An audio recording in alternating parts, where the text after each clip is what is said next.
नमः हरे हराये नमः।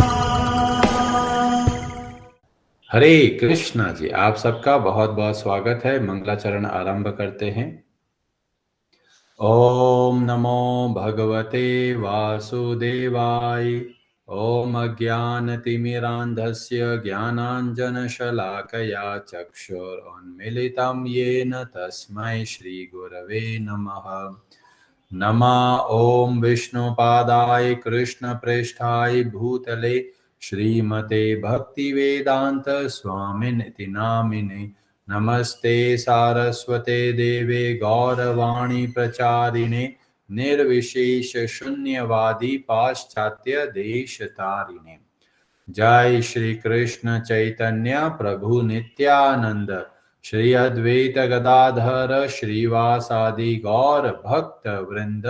हरे कृष्ण कृष्ण कृष्ण हरे हरे, हरे राम राम राम हरे हरे।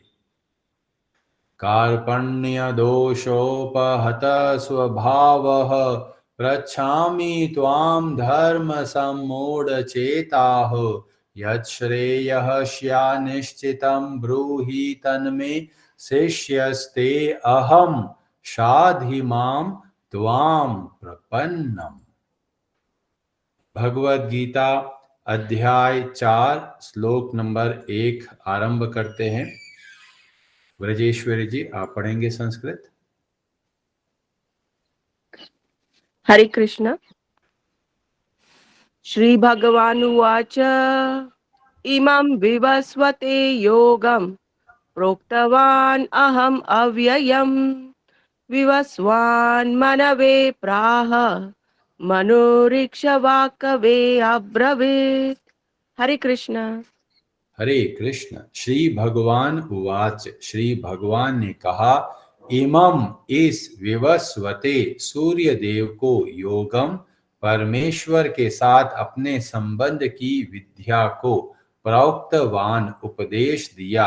अहम मैंने, अव्ययम अमर, विवस्वान विवस्वान सूर्य देव का नाम ने, मनवे मनुष्यों के पिता, वैवस्वत से प्राह कहा, मनु मनुष्यों के पिता ने, इक्ष्वाकवे राजा इक्ष्वाकु से अब्रवीत कहा। भगवान श्री कृष्ण ने कहा, मैंने इस अमर योग विद्या का उपदेश सूर्य देव विवस्वान को दिया और विवस्वान ने मनुष्यों के पिता मनु को उपदेश दिया और मनु ने इसका उपदेश इक्ष्वाकु को दिया। हरे कृष्णा जी। अब चौथा अध्याय के पहले श्लोक में भगवान श्री कृष्ण बताते हैं भगवत गीता का जो विज्ञान बताया गया वो कितना प्राचीन है। तीसरे अध्याय के अंत में भगवान ने बताया हमारा जो सबसे बड़ा शत्रु है वह है काम वासना, उस पर विजय प्राप्त करने की बात बताई गई। अब अध्याय 4 में हमको लगता है अरे ये कॉन्टेक्स्ट चेंज कैसे हो गया, पर जब हम लोग ध्यान से देखते हैं तो हमको पता चलता है भगवान उसी बात को आगे की ओर लेके जाते हैं।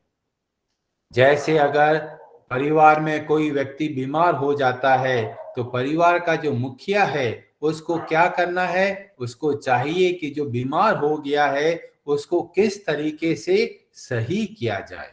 और जो घर का लीडर है वो क्या करता है, ऐसा वातावरण बनाता है, दवाई देता है, खान पान का ध्यान रखता है ताकि जो परिवार का सदस्य बीमार हो गया है उसको वो स्वस्थ हो सके। और यही बात हमें इस श्लोक में देखने को मिलती है जब तीसरे अध्याय के अंत में बताया कि संसार में बहुत सारे लोग काम वासना से ग्रसित है, ये काम वासना की बीमारी से ग्रसित है। तो क्या करना है, जो घर के लीडर है उनको चाहिए कि किस तरीके से जो काम वासना घुस गई है उसको किस तरीके से बाहर निकालना है। गवर्नमेंट को देखते हैं तो क्या करती है, कोई व्यक्ति अगर पाप करता है तो उसको सजा देते हैं, पनिशमेंट देते हैं, पर उससे उसका हृदय के अंदर काम वासना या गलत कार्य करने का भाव खत्म नहीं होता। और इसीलिए ये बहुत जरूरी है कि समझना कि काम वासना कहाँ से आती है और कैसे उसको खत्म कर सकते हैं। और यही भाव को रखते हुए भगवान यहाँ पर बताते हैं कि ये प्राचीन विज्ञान मैंने सबसे पहले सूर्य देव को दिया। और सूर्य देव ने क्या किया, अपने पुत्र को दिया जिसका नाम था वैवस्वत मनु। और मनु ने किसको दिया, अपने पुत्र इक्ष्वाकु को दिया। और ये कैसा ज्ञान है, तो बोला गया अव्ययम।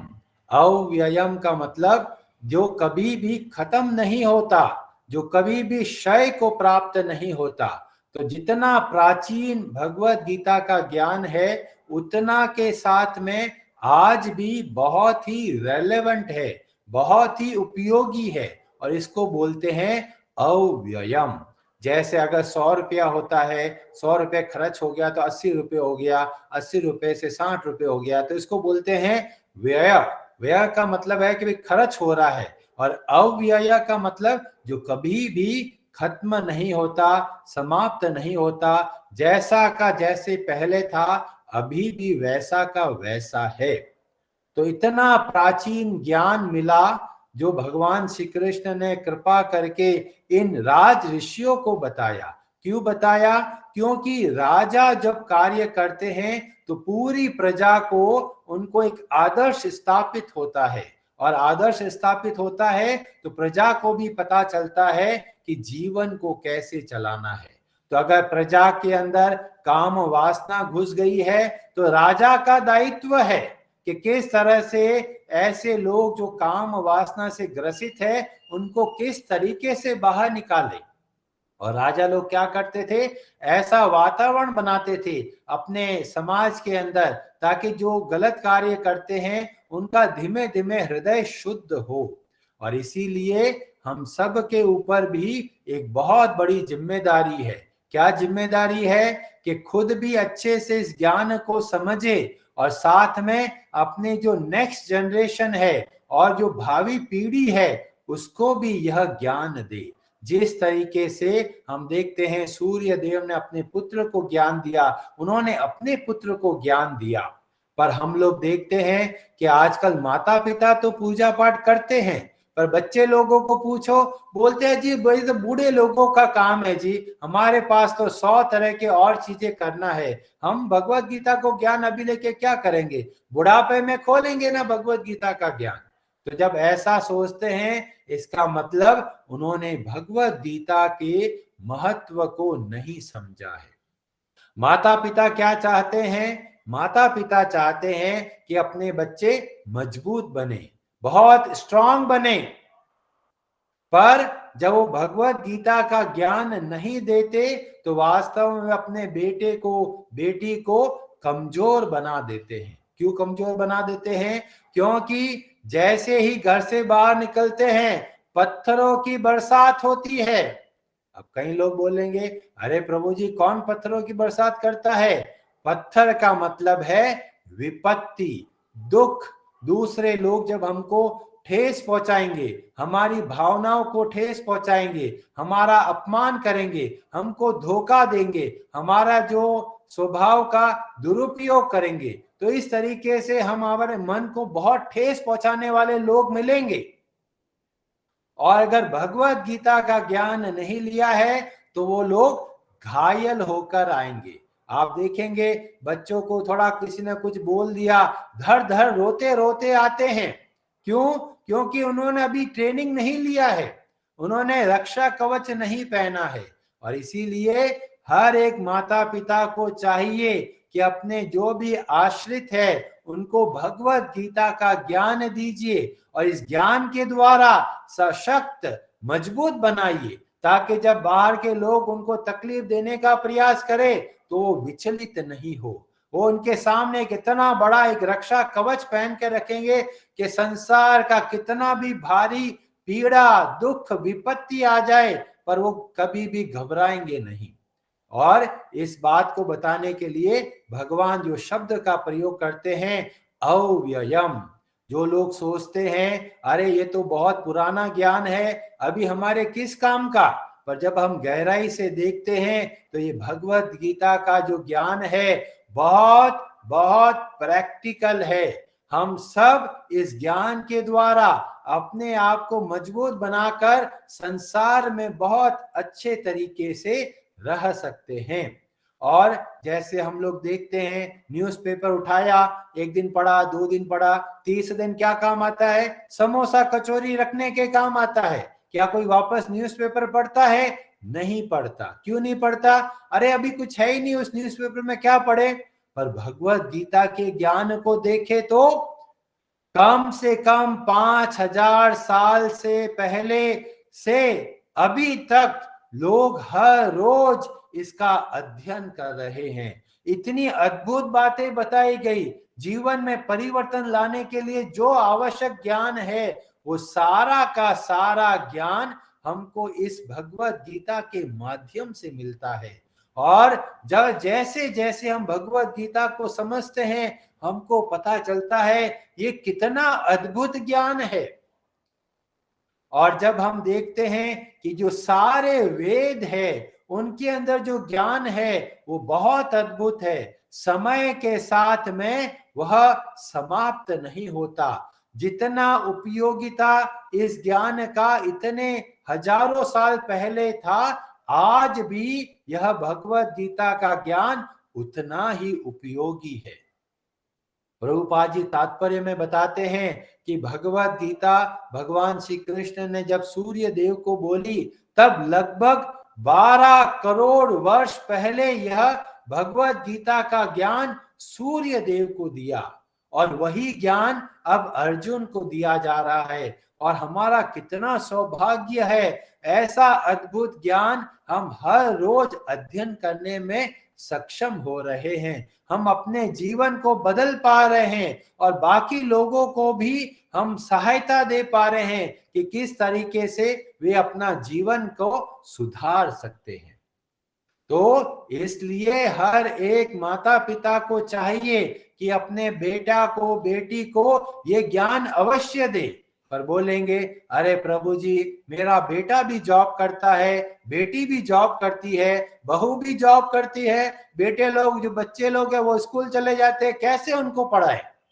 तो आपके ऊपर जिम्मेदारी है, सुबह का समय नहीं मिलता, शाम को समय निकालिए, पर ये बहाना मत मारिए कि समय नहीं है। ये जो समय हम अध्यात्म को देते हैं, भगवत गीता के ज्ञान को जो समय दिया, ये ही समय काम आएगा। बाकी सारे समय जो अलग अलग चीजों में लगाते हैं वो काम आएगा पर थोड़ा आएगा। जब गला रुकने लगेगा, प्राण एकदम गले पे आ जाएगा, कोई भी सहारा नहीं मिलेगा, और ऐसे समय में भगवत गीता का ज्ञान काम आएगा।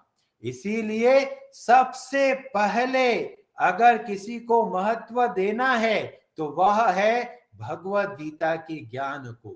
नहीं तो जो हमारे अंदर के जो 6 शत्रु है वो हमको पीड़ा पहुंचाएंगे और हमें दुख देंगे। इसीलिए हम सबको चाहिए, चाहे दुनिया इधर की उधर हो जाए, पर ये आधा घंटा 1 घंटा भगवान को अवश्य देना है, क्योंकि यह ज्ञान इसी क्षण से हमारी सहायता करता है और हर क्षण में हमारी मदद करता है। क्यों?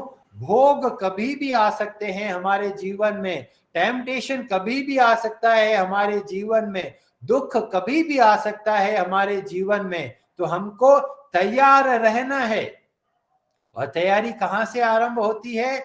भगवत गीता के ज्ञान के द्वारा। कई लोग माता पिता बच्चे को सिखाते हैं, स्विमिंग करना सिखाएंगे, कराटा करना सिखाएंगे, म्यूजिक की क्लास लेके जाएंगे, क्रिकेट भी सिखाएंगे, पढ़ाई भी कराते हैं, ट्यूशन भी कराते हैं। इतना सब समय हम संसार को देते हैं, कितना समय भगवान को देते हैं? जो समय भगवान को दिया वो सबसे अधिक लाभदायक है। और इसीलिए हमारे अपने जीवन में प्रायोरिटी सेट करना है। किसको महत्व देना है? उस चीज को महत्व देना है जो सबसे ज्यादा हमारे लिए उपयोगी है। और ये परंपरा से जब ज्ञान मिल रहा है तो हमें पता चलता है हर एक माता पिता को चाहिए कि अपने जो भी आश्रित है उन सब को अच्छे से भगवत गीता समझाइए। कई लोग सोचते हैं प्रभु जी बताते तो बहुत हैं पर बेटा बेटी सुनते नहीं जी, क्या करें। तो उसमें गलती किसकी है? उसमें गलती हमारी है। क्यों? क्योंकि हमने कभी बताया नहीं यह ज्ञान कितना उपयोगी है। और इसीलिए हम सबको ट्रेनिंग की आवश्यकता है कि हम बताएं ये ऐसा ज्ञान है जो हमारी कितनी सहायता करेगा। जैसे बच्चे को अगर 100 रुपए का नोट दे दिया और बच्चा सोचता है ये कागज का टुकड़ा, मैं क्या करूंगा, मुझे तो चॉकलेट चाहिए। पर जैसे ही बच्चे को पता चलता है ये 100 रुपए में बच्चे की सारी इच्छाएं पूरी हो सकती है तो तुरंत 100 रुपए का महत्व समझ जाता है। ऐसे ही जब हम बोलेंगे भगवत गीता पढ़ो तो लोगों को सुनने में समझने में पसंद नहीं आएगा। पर जब देखते हैं कि बच्चे लोग बहुत तकलीफ पा रहे हैं तो उस तकलीफ को कैसे बाहर निकालेंगे और कैसे उसको भगवत गीता से जोड़ना है, तो यह बात हमें उनको समझानी है। और इसीलिए खुद भी अच्छे से भगवत गीता के ज्ञान को अपने जीवन में उतारिए। ये बहुत अद्भुत ज्ञान है, इससे हम अपने जीवन का सुधार कर सकते हैं। और जब खुद हम इस ज्ञान को अपने जीवन में उतारते हैं तो बाकी लोगों को प्रेरणा मिलती है। अरे मेरे पिताजी इतने मजबूत कैसे हैं, मेरी माताजी इतने मजबूत कैसे हैं। जब वो खुद चला के पूछेंगे तब आपको लगेगा हाँ हम अपने गीता के ज्ञान को अपने जीवन में उतार पा रहे हैं और कैसे हम जीवन की समस्याओं से बाहर निकल पा रहे हैं। जब अपने बच्चे लोग देखेंगे कि मेरे माता पिता इतने अच्छे तरीके से जीवन जीते हैं तो उनको प्रेरणा मिलेगी कि आपके पास ऐसा क्या वस्तु है जो आप विचलित नहीं होते और हम लोग विचलित हो जाते हैं। और ऐसे समय में आप भगवत गीता का ज्ञान दीजिए, क्योंकि जब तक महत्व नहीं समझते लोग ध्यान नहीं देंगे। हरे कृष्णा जी, ये बहुत ही महत्वपूर्ण श्लोक है, इसको कल और हम लोग कंटिन्यू करेंगे। आप सबका बहुत बहुत धन्यवाद। आप में से किसी का कोई प्रश्न हो तो आप अवश्य पूछ सकते हैं और कुछ आज की कथा से क्या शिक्षा मिली उसके बारे में बताना चाहे तो आप बता सकते हैं। शिखा माता जी, आप कुछ कहना चाहते हैं?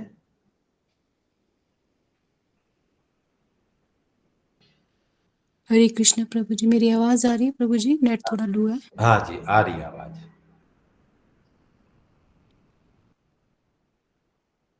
बहुत बहुत धन्यवाद प्रभु जी आज लेक्चर के लिए। आज के लेक्चर इम्पोर्टेंट बातें थी। आपने बताया कि बच्चे जब परेशान होकर आएंगे तब हमें उनको रियलाइज कराना होगा या उससे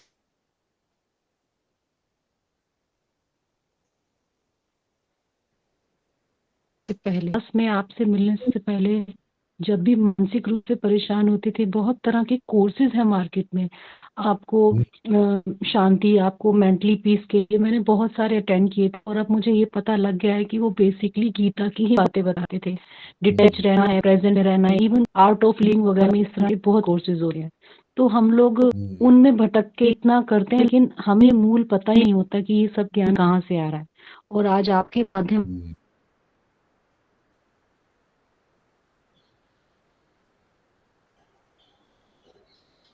बहुत बहुत धन्यवाद। धन्यवाद माता जी बताने के लिए। थोड़ी आवाज बीच में कट हो गई, थोड़ा थोड़ा आ रहा था, थोड़ा नहीं आ रहा था, पर हमको जैसे समझ में आया कि भी बाकी लोग भी मेंटल पीस के लिए, स्ट्रेस रिलीज के लिए, स्ट्रेस मैनेजमेंट के लिए बहुत सारे तरह तरह के प्रोग्राम करते हैं, पर वो भी आधा अधूरा ज्ञान बताते हैं। और इसीलिए जब हम भगवत गीता के माध्यम से पता चलता है तो हम वास्तव में प्रसन्न रहते हैं, हम मजबूत बनते हैं और जीवन की जो तकलीफें आती है उसको सामना करने में हमारी बहुत सहायता मिलती है। बहुत बहुत धन्यवाद माता जी बताने के लिए। ओम प्रकाश प्रभु जी, आप कुछ कहना चाहते हैं? प्रभु जी, प्रणाम प्रभु जी। हरे कृष्ण। बोल रहे थे पिछले चैप्टर का जो कॉन्टेस्ट है इस कंटिन्यू कर रहे हैं भगवान, इसको थोड़ा सा और समझाइए प्रभु जी। हाँ, तो थोड़ा और बातें जब मैं बताऊंगा कि जब पिछले श्लोक में, पिछले अध्याय में बताया कि काम रूपी जो शत्रु है उस पर विजय प्राप्त करना है, पर सभी लोग विजय प्राप्त नहीं कर पाएंगे। तो क्या करना है? लीडर को यह ज्ञान देना है। लीडर जब ये ज्ञान लेगा तो अपने जो आश्रित है उनकी सहायता कर पाएगा। और इसीलिए भगवत गीता का ज्ञान को राज ऋषियों को दिया गया ताकि पूरी प्रजा को काम वासना से मुक्त कर सके। जैसे एक राजा का दायित्व होता है प्रजा की सुरक्षा करना, पर केवल बाहर की सुरक्षा नहीं करना है, उनके अंदर जो शत्रु बैठा है उनसे भी उनकी सुरक्षा करना है। और इसीलिए जो राजनेता है, जो राजा है, उनके ऊपर बहुत बड़ी जिम्मेदारी है। और यही बात को यहाँ पर इस श्लोक से आरंभ किया गया कि जो लोग काम वासना से ग्रसित हो गए और खुद अपने आप बाहर नहीं निकल सकते तो उनकी सहायता करना है। कैसे सहायता करना है? जो घर के लीडर है वो बीमारी से बाहर निकलने के लिए क्या क्या प्रयास करते हैं, ऐसे ही जो घर के लीडर है वो देखेंगे भी समाज में, परिवार में जो काम वासना से ग्रसित हो गए उनको काम वासना से कैसे बाहर निकालेंगे। तो प्रभुपाद जी ने बोला कि उनको ज्ञान देकर, उनको एक कल्चर देकर और भगवान की भक्ति देकर उस काम वासना से बाहर निकाल सकते हैं। तो वही बात को यहाँ पर इस श्लोक से आरंभ होता है। हरे कृष्ण प्रभु जी। हरे कृष्ण। प्रेम बंधु प्रभु जी, आप कुछ कहना चाहते हैं? हरे कृष्णा प्रभु जी। हरे कृष्णा जी। कई बार देखा गया कभी काफी लोग परेशान हो जाते हैं और घूम फिर करके वही दिमाग में बात आती है, उससे निकलना बड़ा भारी मुश्किल हो जाता है और इवन ब्लड प्रेशर तक की प्रॉब्लम्स आती हैं। अगर भगवत गीता का पाठ किया जाए तो उस चीज से मनुष्य व्यक्ति है वो निकल सकता है और काफी हद तक उसकी परेशानी है वो दूर हो जाती है।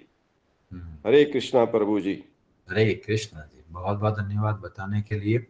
और इसीलिए भगवत गीता का ज्ञान वास्तव में सबके कल्याण के लिए कार्य है और इसीलिए हर एक व्यक्ति को भगवत गीता को समझना है और समझाना है।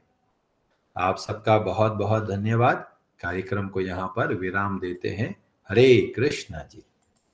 हरे कृष्ण।